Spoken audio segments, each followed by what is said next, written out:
Un gusto, mi nombre es Flor Naomi y les vengo a hablar de la mitología griega. Mi equipo está conformado por Ramírez Leiva Selene, Rodríguez Campos, Darwin Leova, Reyes Vargas Dana Paola y Romero Ramírez Alexander. ¿Qué es la mitología griega?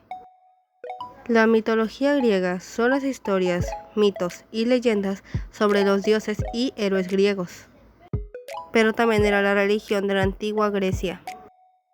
La mitología griega explicaba el origen del mundo, los fenómenos naturales y el porqué de la existencia humana. Sus mitos se transmitían de padres a hijos por tradición oral, aunque posteriormente comenzaron a escribirse poemas, himnos y obras de teatro. La mitología se transmitía a través de representaciones artísticas, ya que los personajes aparecían con todo tipo de soportes como cerámica, esculturas y mosaicos. El árbol genealógico de la mitología griega. Caos. Caos es la nada, el vacío, el origen de todo. Fue el primero en aparecer cuando todo era desorden, porque a partir de él se originan todos los dioses griegos y fuerzas elementales, los protogenoi. Tártaro.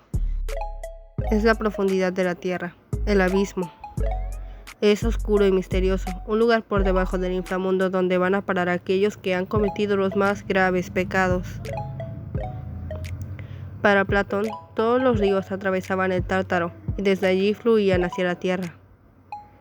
Virgilio, en cambio, describe el Tártaro como un lugar maldito del que nadie puede escapar, cerrado por una enorme puerta que custodia la monstruosa Hidra. Gea o Gaia es la madre tierra, la madre de todos los dioses, hombres y seres que la habitan. Los dioses celestiales descendían de Gea a través de su unión con Urano.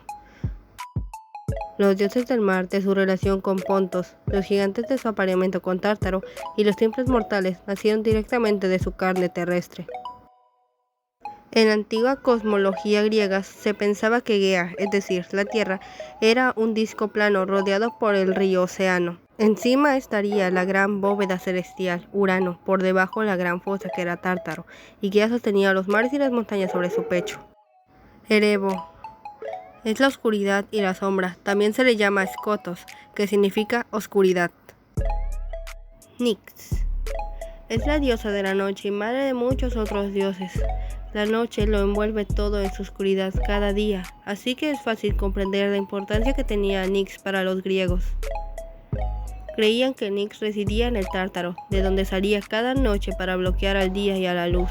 Suele representarse como una mujer vestida de negro, rodeada de brumas y a veces acompañada de algunos de sus hijos.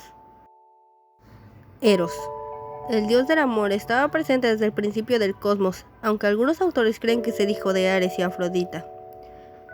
A veces se le representaba como un chico guapo y musculoso que llevaba un arco con flechas. Después se le taparon los ojos con una venda por aquello de el amor es ciego.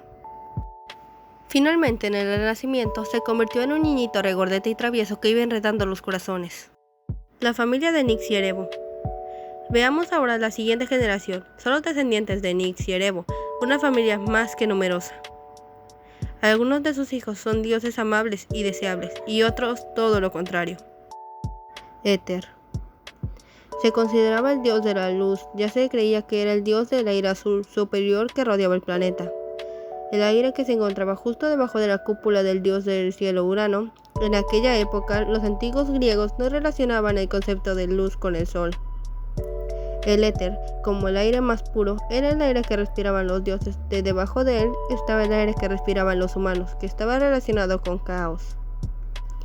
Había también un tercer aire, era oscuro y siniestro.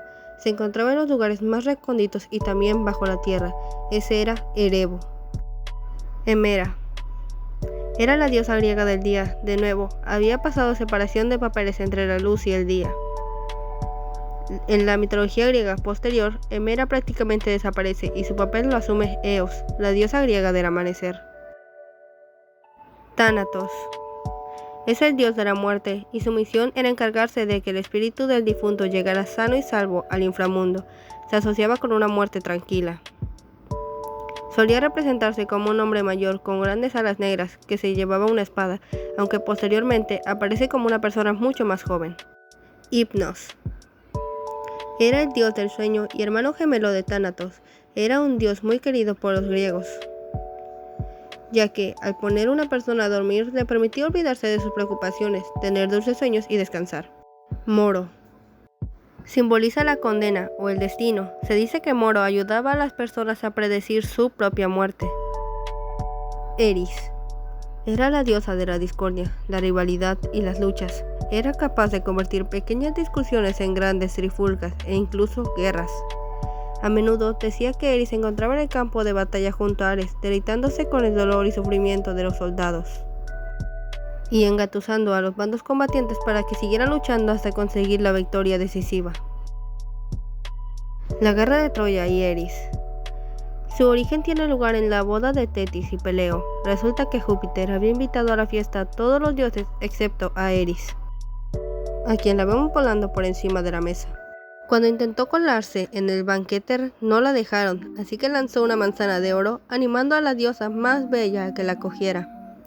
La discordia apareció entre Hera, Afrodita y Atenea, y ninguna quería ceder ante sus compañeras. Nombraron a París juez de la disputa. El príncipe eligió a Afrodita, que le había prometido a cambio concederle el amor de Helena, la mujer más bella del mundo. Pero Helena ya estaba casada con el rey Menelao, pero como estaba enamorada de París, pues se manchó con él. Así comenzó la guerra. Los oniros son los ensueños, a veces también se les considera hijos de himnos. Los más conocidos son Morfeo, Fobetor y Fantasio. Vivían en una cueva del inframundo y cada noche salían volando como murciélagos. El mayor y más importante era Morfeo, quien tomaba forma humana para aparecerse en los sueños de los reyes y traerles mensajes de los dioses. Fobetor también aparecía en sueños, pero con forma de animal o monstruo, pues era el encargado de las pesadillas. Su nombre significa el que da miedo, y de ahí viene la palabra fobia. Y el último de los oniros era Fantaso, quien representa todo lo inanimado que aparece en los sueños: rocas, madera, la tierra, el agua.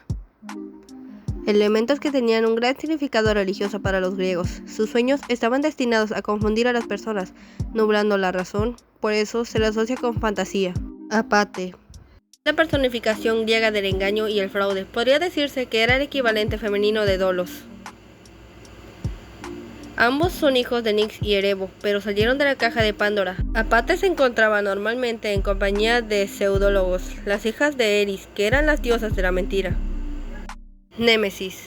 Para los antiguos griegos era la diosa de la venganza, representada como una chica con alas. Némesis volaba donde se le necesitaba para recoger el pago justo de las deudas y ofensas de cada persona.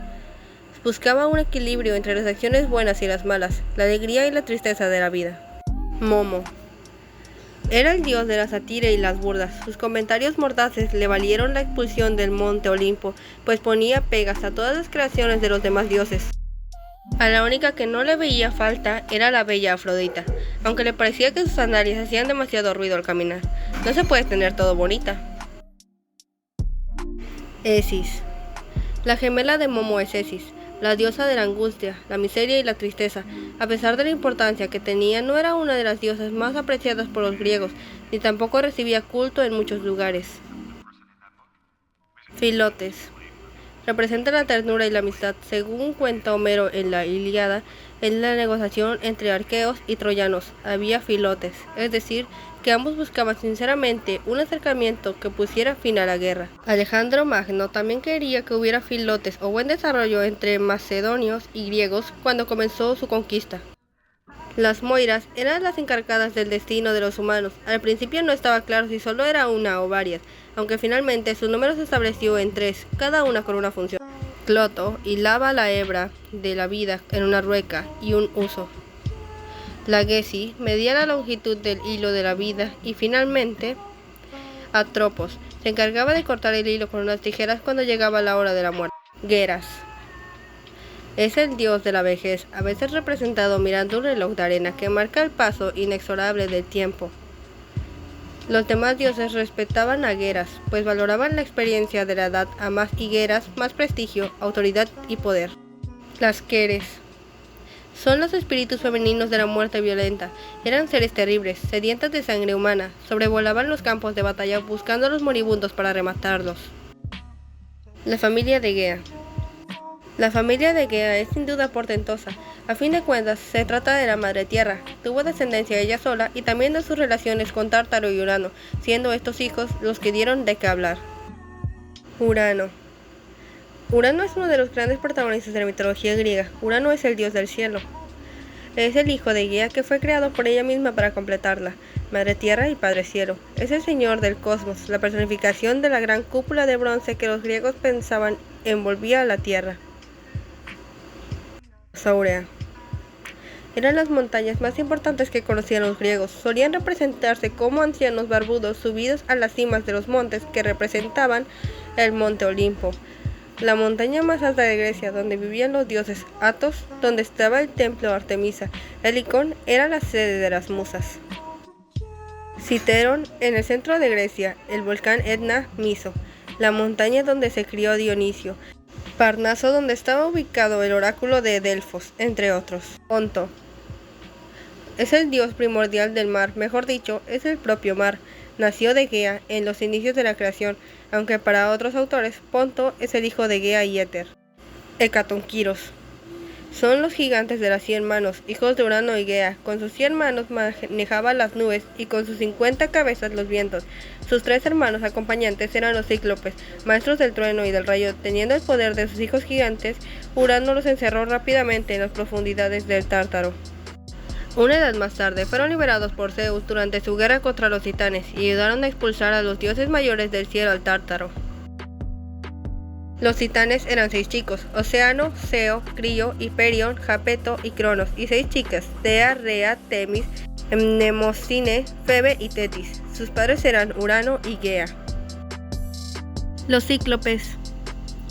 Eran 3 gigantes inmortales de un solo ojo que forjaron los rayos de Zeus. Nada más nacer, su padre Urano los encerró en el vientre de la tierra, junto con sus hermanos los Hecatoquiros, lo que viene siendo una infancia difícil, ¿no? Cuando los titanes derrocaron a Urano, condujeron a los gigantes a la fosa de Tártaro. Más tarde, Zeus y sus hermanos los liberaron, y a cambio, proporcionaron al dios sus rayos, a Poseidón su tridente para levantar tormentas, y a Hades un yelmo de invisibilidad. Algunos dicen que hubo un total de 7 cíclopes forjadores. Los 4 menores serían hijos del primero, pero fueron asesinados por Apolo para vengar la muerte de su hijo Asclepio, que había sido asesinado por Zeus con un rayo forjado por los propios cíclopes. Por otro lado, las tribus de los cíclopes más jóvenes que Ulises encontró en sus viajes eran de una raza diferente. Equidna. Es la madre de todos los monstruos, con un bello rostro y ojos oscuros, pero con cola de serpiente. Nació en una cueva y sus padres pudieron ser Gea y Tártaro, o tal vez Certo y Forcis, quien tenía la parte inferior del cuerpo como un pez. Sus hijos heredaron principalmente su lado monstruoso, y casi todos fueron aniquilados por los héroes en sus aventuras. Tifón.